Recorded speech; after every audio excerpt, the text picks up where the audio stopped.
Hello, everybody, and welcome to this week's episode of Respawn Lounge, where we're not even going to be talking about video games. We're going to be talking about Berserk.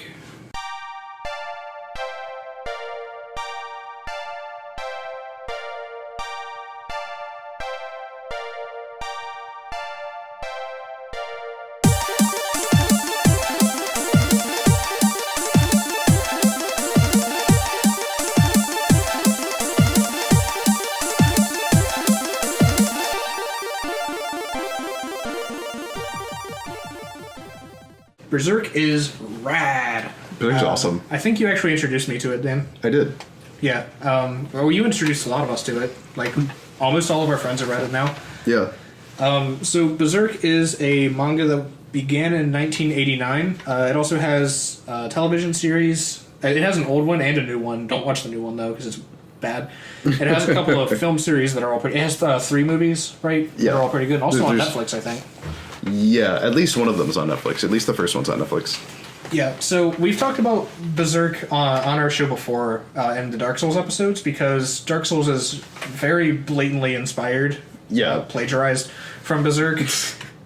So Berserk is a very gory action seinen manga about a man named Guts because that's what he likes to make people lose. Well, named Guts because when they found him, he was inside of his dead mother's guts. Yeah. And so they named him that.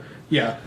So, yeah, that's a pretty good precedent to what this manga is about. Yeah. So, since this is, like, pretty old and, like, the following for Berserk is, like... There's still a pretty big following. Well, I mean, should we spoil stuff? Because I feel like it's hard to talk about this in depth without spoiling stuff. But it's the kind of thing where it's, like, spoiling JoJo now is just, like, whatever. Like, most people have read it if they're going to read it already. Yeah, I mean, okay, it's been out for... It's been released since 1989. It's been out for 27 years and it's still going. Well, not right now, it's not. Yeah, hey, it's about to resume. Oh, is it? Yeah. For one more chapter? And then hiatus for 6 months? God, hopefully not. I mean, are you caught up? Yes. Okay. Yeah, they're about to start a major story thing, so that would be really unfortunate if they just did like one issue and then stopped for like another 5 years or something. They did that though. Yeah. Yeah. Berserk has it has a habit of going on hiatus in really unfortunate times. Yeah. I think the author Kentaro Miura is just old. Yeah. He's been working on it for 27 years. Yeah. There was one of the running jokes in the community is that at one point they were trapped on the crew got on a boat. And then they didn't get off that boat for how many years? 15? It was like 10 or 15 years. Well, it was so significant because it wasn't like they were on that for like 10 or 15 years worth of manga. It's just that between that and it going on hiatus so often, like that arc just didn't end forever. Yeah. So when they finally began updating again, I think it was like last year or the year before, like half of the people that I follow on Twitter changed their handles to like Guts got off the boat. Yeah. So Berserk starts honestly. It has 2 very distinct tones, totally separate from the Golden Age towards everything else, because it has the like Guts on his own, like really like sad, solitary tone, and then it also has him with his party. Yeah. Which feels like a radically different manga. Because that's also when they start to introduce magic to it. Because like there's always that like supernatural element to it, but like actual magic didn't become present for a while. Well, I think that's part of why the actual beginning to Berserk is so important. Is because if you ever see any universe where like you don't immediately have magic, or like like there's like going to be some like horrible like monsters or like aliens that show up like later on. Like horror movies also do this a lot, where they introduce a thing that happens later on by like either like killing some random character or like showing you a like flash forward for like one episode or like a chapter of like like, and here's all of the magical concepts that you will need to be like accepting that will be occurring in this universe. And so Berserk sets that up really well by like showing that like there's magic because like he's hanging out with like a fairy in like the first chapters. And he's fighting like horrible giant monsters, and like has like a giant sword that he's like swinging around and slashing stuff in half with. Yeah. So Berserk begins in what we call the Golden Age arc, which is a really interesting thing to call it because it's not a golden age of anything. Well, it starts even before that with the Snake Lord arc and the Count arc. Yeah, I guess. I mean, Golden Age kind of refers to the first, 100 chapters. Yeah. Which is broad and not super accurate. Yeah. But I typically use Golden Age to refer to everything that happens before an event called the Eclipse. Yeah. So this is about Guts and his group called the Band of the Hawk, which is led by a character named Griffith, which the reason we're talking about this, by the way, is because Berserk and the Band of the Hawk is a video game that's coming out 4 days ago when this goes up. Which is a Muso-style game, which, a story about that real quick. I remember I posted on Twitter one day, just why isn't there a Berserk Muso game? And 5 minutes later, this game was announced, and Luke just tagged me in it, and I was like, oh, cool. So it's a slash 'em up, a beat 'em up, swing your sword and kill 12 enemies at a time kind of game. I'm not going to say any opinions on it because they'll all be wrong when the game comes out. Yeah. Man, it's gonna be really unfortunate if this game's terrible. Yeah, that would suck. Yeah, it's in the for those not familiar with what Muso is, it's in the style of Dynasty Warriors. Yeah, Dynasty Warriors, Warriors Orochi, Samurai Warriors, Sengoku Basara, those kinds of games. Hyrule Warriors. Yes, I guess. So Berserk follows Guts and his crew of not very merry men. And one woman who gets raped 12 times. Yeah, by the way, this is a very gory, very, it's very vulgar. There's a lot of, sex that's not consensual, and it's always painted in a bad light. I'll grant it that, but it's not for, the weak of heart or, the people who don't like that kind of content. It doesn't glorify rape or anything like that.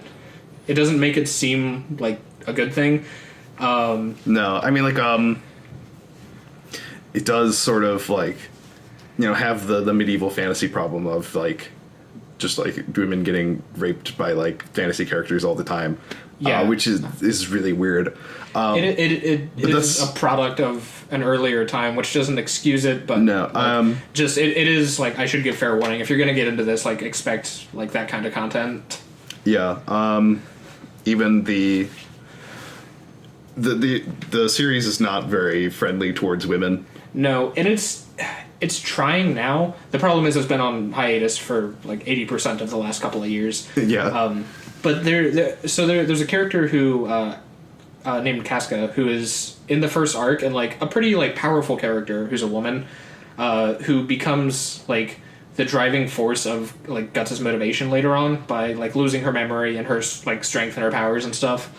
And now on close to chapter 400 or so, they're finally starting to give her back power. The current story arc that they're about to go into is restoring her memories and stuff. Oh, okay.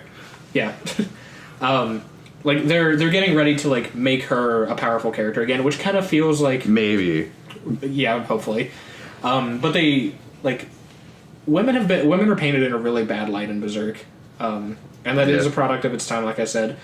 And it does feel like Miura is trying to work around that and change it, because not long ago he introduced Shirki, or however you pronounce that. It's German, I think. Not long ago. It's been okay, not 15 years. Not long ago, relative to the length of the manga. So they introduced a small female child who's a witch. So she fights with magic, and there's a point in one of her earlier fights where they're fighting I think it was called a Kelpie or a Kelpie. Yeah. The water horse, and Guts and who's Serpico? Yes, Guts and Serpico, who are the stronger characters in the party, who are two men, are struggling really hard to beat all these guys, and Shirki just blows it to shit. Because she has the power to because even as a young witch who doesn't totally control her powers, she can control elements and is immensely powerful. If she fought Guts, she'd die because Guts would just hit her with a sword. But if they were fighting in a war, Shirki would probably be just as powerful as Guts. Yeah. So they are trying to make women stronger, and they did take I can't remember her name either. The other girl who's training to be a witch. Farnes. Yeah, Farnes, something like that. she started as like kind of a strong character, like the commander of like the royal army or like a leader in it. Well, she was because she was like not a good commander. Yeah, was part of the because she plan. was a villain, because she was like the daughter of some important figures, so they were like, yeah, you can be the leader. Yeah. And they painted her as a villain who was like into like rape torture or something. Because there was that scene where they were like your innermost desires, and it was like gross. But they've tried to redeem her by like making her a powerful witch now, which they're still working on, because they've been working on this last chapter for a year now.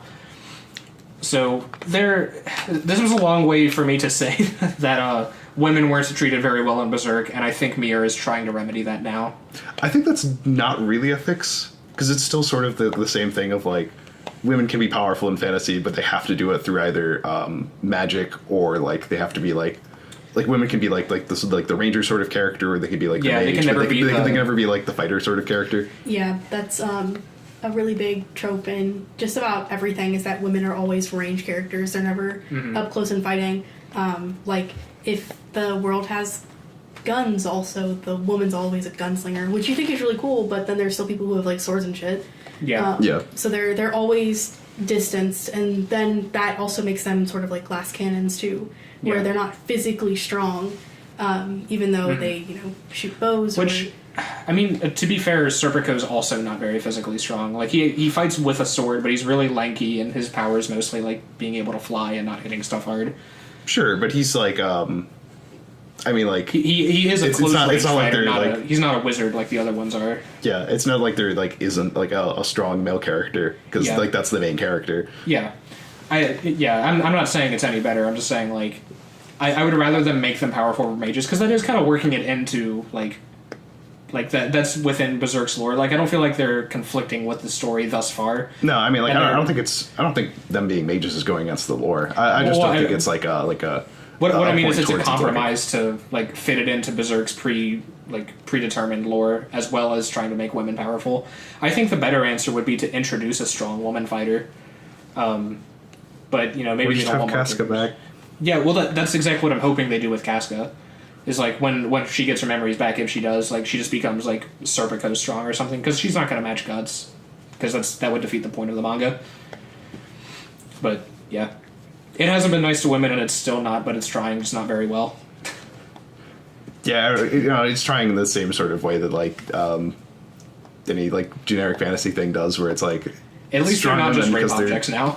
Yeah. So yeah, it's definitely a male power fantasy, which it's very upfront. It was very obvious about that when it started. Well, like one of the interesting things about Berserk is that the main character Guts is a like rape survivor also, and like was raped as a child and has like PTSD after it, and like has like a lot of like serious issues with it, stemming from that like through the rest of the series. Because there's a scene where he and Casca reunite, and they like have consensual sex in the past, but he like tries to come on to her after she's lost her memories and stuff, and she's functionally a child. So she's like pushing him away, and he's like going for it because it's his urges or whatever, and he's trying to justify it. And you see him like pull away and feel just like disgusted with himself, and then he refuses to approach Casca for a really long time after that, even though like his whole purpose is to like defend her and get her memories back. So you really see him struggling with not only the concept of like sex and rape, but also with him becoming the like metaphorically a monster and literally becoming a monster later on when he gets the Berserker armor. Yeah. So, he also has like a lot of issues with like physical intimacy, and is like actually horrified of like people touching him like in any way. Yeah, because that's another big sequence with Shirke, like letting her like hold on to him to control the Berserker.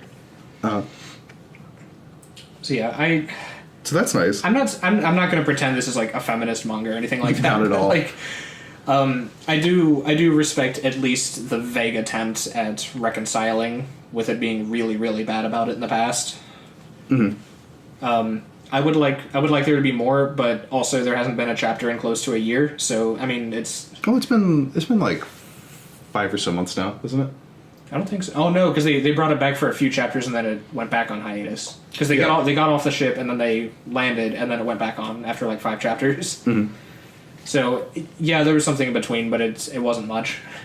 But anyway, let's talk about what Berserk does good. Action. Really, really cool fight scenes, yeah. Yeah, action's great. Characters are awesome. Yeah, there's a lot of really cool characters. It really drives the like anti-heroes and antagonists really well. It's also sort of like sort of a traditional tragedy story for like a lot of it, especially the Golden Age arc is just like a tragedy. Yeah. Which is really cool.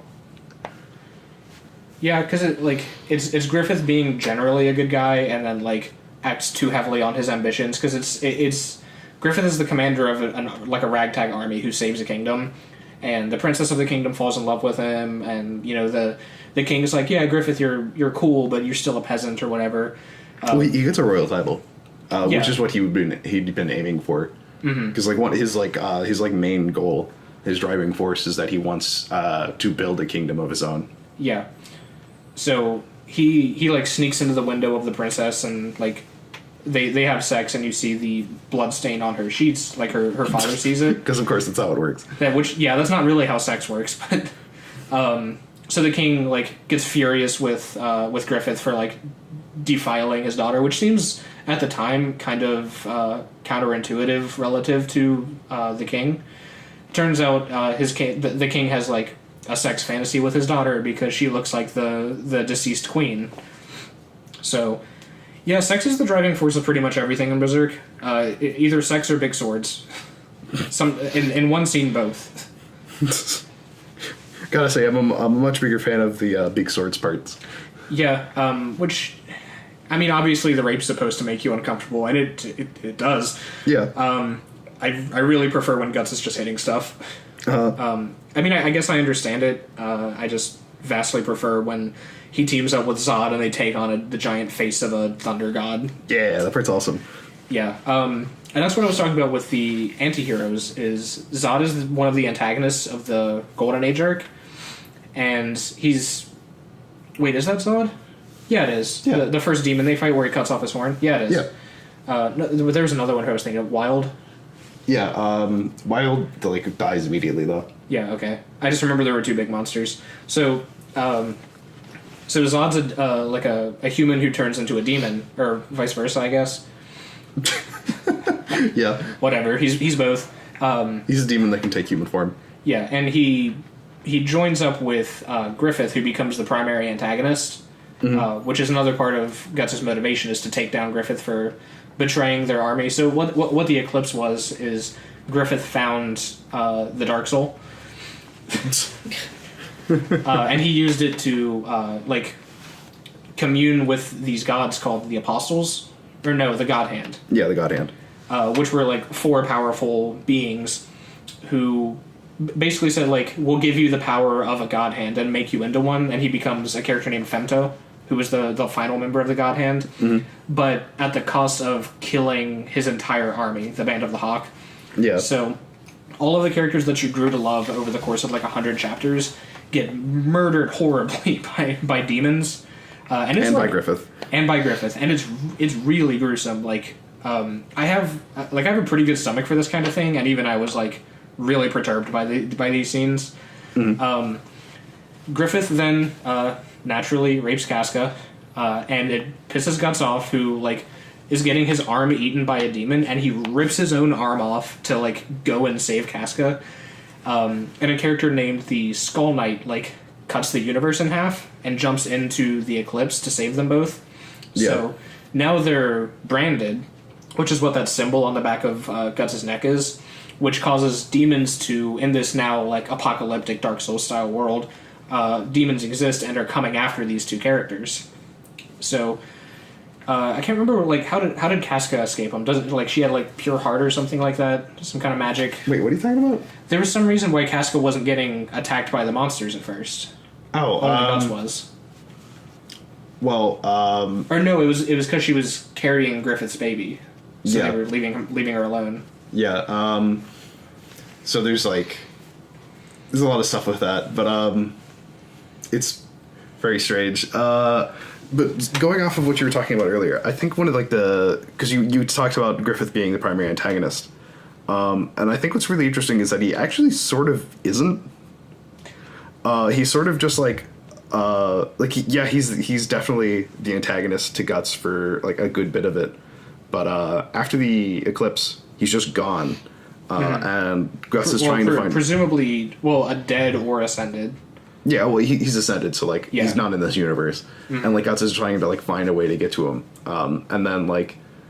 And in doing so, Guts gets a big ass sword and a cannon for an arm. Griffith eventually comes back on his own, but like one of the big things is that like Guts realizes that like his quest for vengeance is pointless, and that he should be like caring about the people who actually survived, and so like he just sort of goes off on his own adventure, and Griffith is just like off doing stuff while Guts is off doing stuff that's completely unrelated. Yeah, for like most of the manga. And I think at this point, as far as it's caught up, Guts doesn't know that Griffith came back. No, he knew. He knows he came back. He does? Yeah, he saw him. Oh yeah, he saw him in the field when he went to get the blacksmith's kid, didn't he? Mm-hmm. Well, he saw him when he came back because that happened during the Retribution arc. Yeah. And then he didn't see him again until the fight on Sword Hill. Yeah. And so he knows that he's back, and like he knows that like Griffith is there. He doesn't, but like then he just like leaves and hasn't seen him since, and it's been like a few hundred chapters or something. Mm-hmm. Yeah. So at this point, Griffith has, or no, hold on, where was I talking about the story? Guts gets a cannon and a sword. So Guts had a big sword in the Golden Age arc, but he had like a claymore, like a normal human big sword. Yeah. Now he has something called the Dragon Slayer, which is a sword that's as big as a human, and is like less a sword and more like a giant hunk of metal. Which is how they describe it in the manga, which is awesome. Yeah, and everyone's just like, oh, there's like no way you can swing that sword, and all the like villains who say like he can't hit me with that, before they finish making fun of his big sword, he's cut them in half with his big sword. So yeah, Guts goes off on his own adventure to like kind of just like exist in this world, like fending off these demons and stuff who were coming after him because of the mark. And he comes across a witch who's Shirkei's mentor, and I can't remember her name. I don't remember. But she gives them a seal to like stop the brand from attracting demons. So now it's he had already fought the Holy Order, whatever they were called, with Farnes and Serpico. Yeah. So like they've reconciled and kind of joined up with Guts. So now it's Guts, Serpico, Farnes, and some shitty kid named Isidro or something. Isidro. Yeah. They changed the translations partway through because this manga wasn't entirely localized when I read it. So there were like two different translators that got the names completely differently, because at first it was Gatsu, not Guts. Yeah, I mean, it depends which translation you're reading. We were reading the horrible, awful translation where they changed what they decided to call everyone halfway through. Yeah, Shirkei was like silky. Yeah, I recommend, if you want to read this, read the Dark Horse versions, because they're actually made with, money and quality, and people they're not who understand both English and Japanese. It's not the independently like fan translated stuff that we were reading. It's like the actual manga you can buy now. Where like there's like all the text is just in Times New Roman, and there's like no there's no anything, and like sometimes the text doesn't fit correctly in the bubbles, and sometimes the text isn't translated correctly or at all. There's no translations for any of the sound effects that appear on the page or anything like that. Read the Dark Horse versions; they're way better. Yeah. I lost where I was again. So they teamed up. Now they've got a huge party with now a little wizard too, because they've gotten Casca and Guts' brand sealed. So demons aren't actively coming after them, and Guts doesn't have to like stay awake 24 hours a day to fight them off. Yeah. So now their goal is to get Casca to meet the leader of the elves. Yeah, the Fairy King. Yeah, the Fairy King, to hopefully restore her memories and like get her back into like fighting shape to do something else, I guess. All the while this is happening, Griffith has done something and created a land called Fantasia with his god powers. Yeah. Which is the perfect like paradise utopia where like demons can't enter, and I'm sure something horrible is going to happen. Yeah, he like killed another like almost god and turned him into a tree, which is like the foundation for this place. And now there's like all sorts of magical monsters running around everywhere, but it's like fantasy land instead of like just like demons. Yeah. Actually, if you go to my personal Twitter, which is @HandshakeGuy, my cover photo is the scene where Fantasia gets created, and it's just really a cool. bunch of weird ass like Disney's Fantasia looking monsters. It's really weird. Yeah, something horrible is going to happen. He's going to have to like, he's going to sacrifice like literally everybody in there or something, or like they're going to. Yeah. Well, because they've got to come up with some reason for Guts to fight Griffith again. Yeah, I mean, honestly, I think it would be kind of interesting if like Guts just like took Casca and just left. Yeah. Which would probably be the more reasonable thing for Guts to do, but it is a seinen manga. Yeah.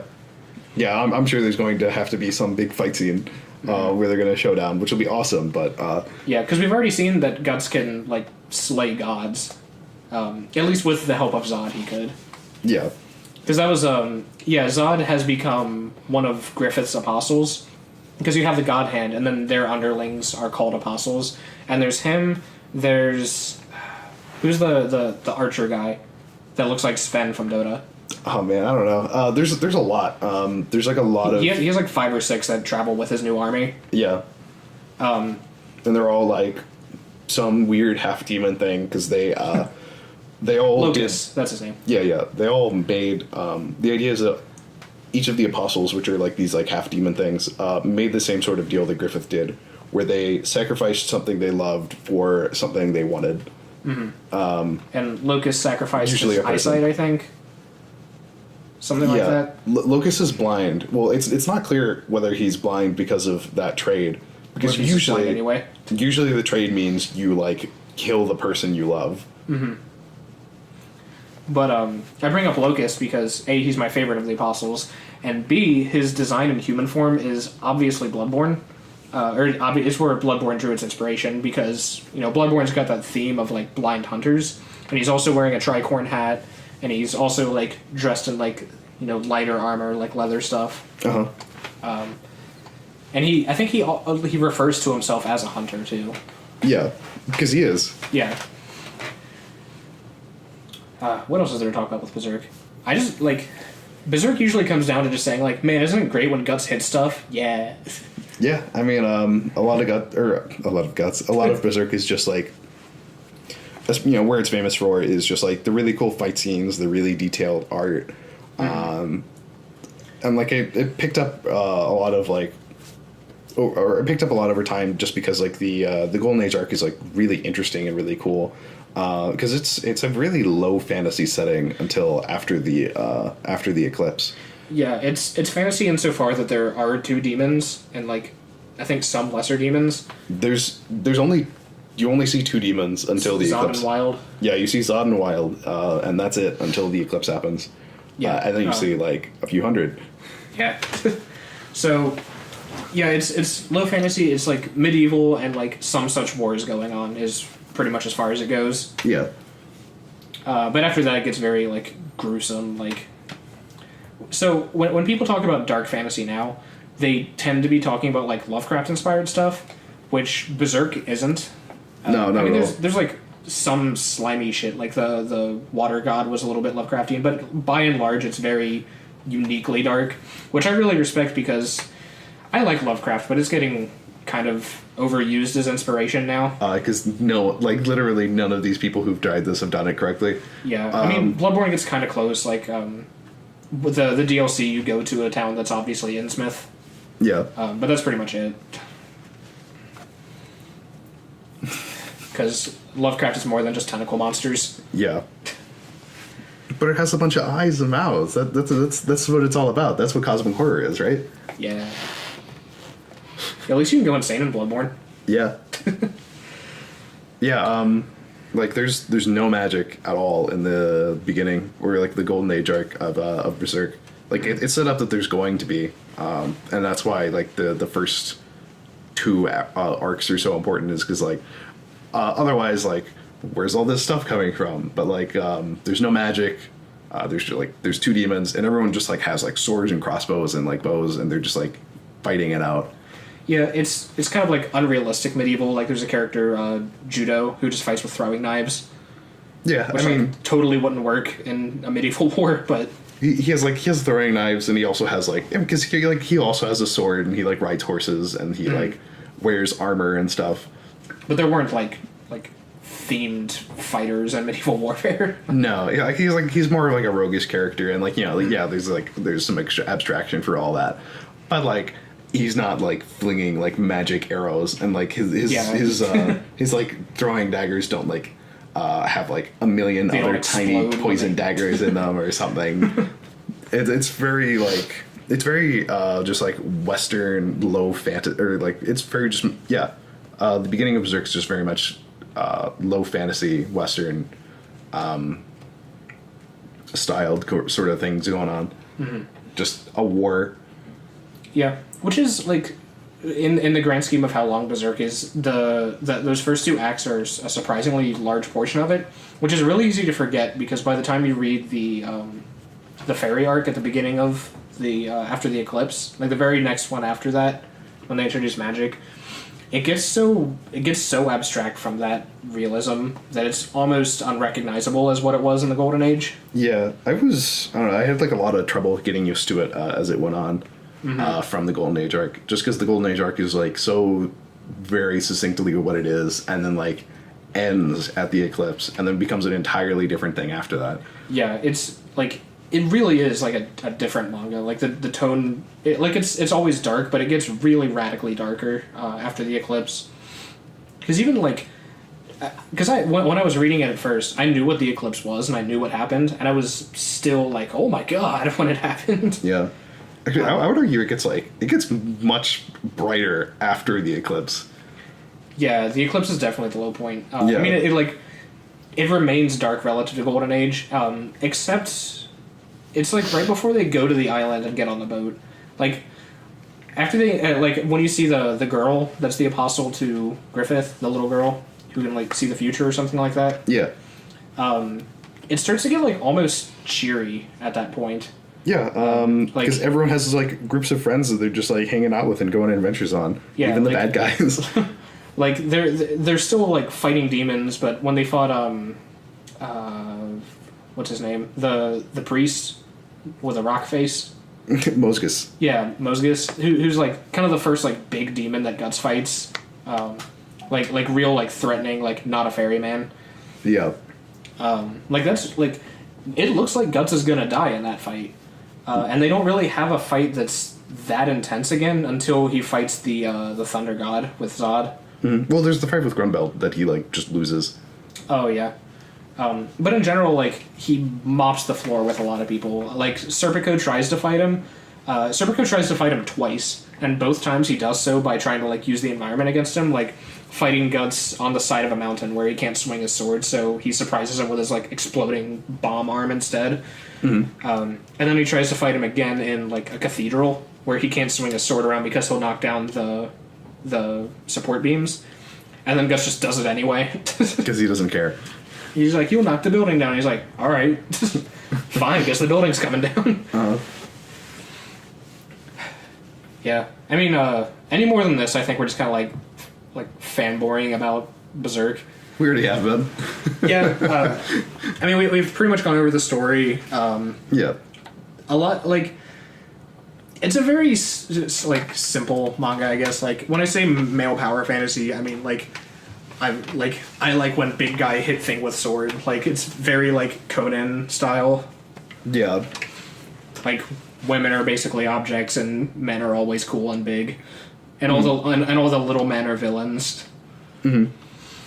And if you're cool with that kind of thing, or you can suspend your issues with those things, it's a very cool manga. It's really fun. If you're into gore and you're into really supreme action, it's a very, very good manga. You have to be willing to overlook the gruesomeness and the vulgarity of it, which I totally understand if that's not something you're willing to do.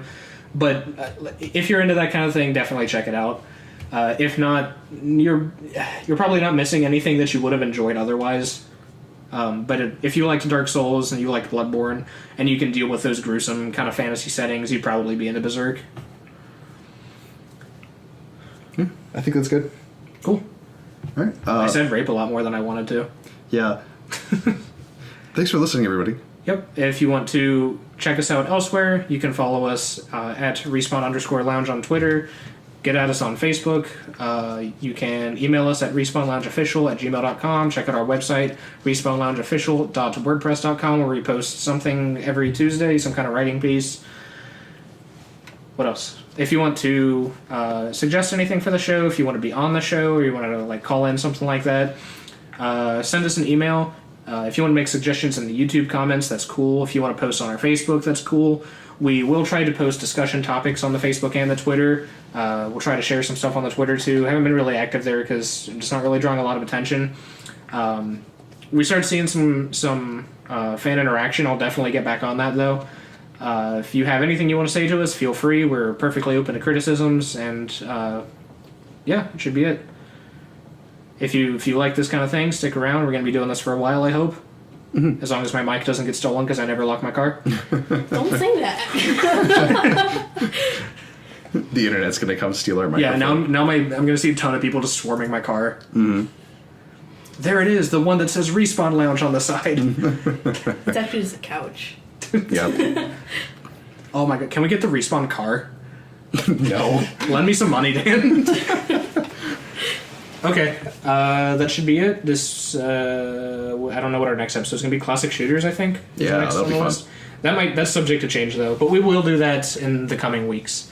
So classic shooters or Doom, Half-Life, Unreal, that kind of thing. Uh-huh. Cool. So if you're into that, stick around. If not, bye. Thanks for listening.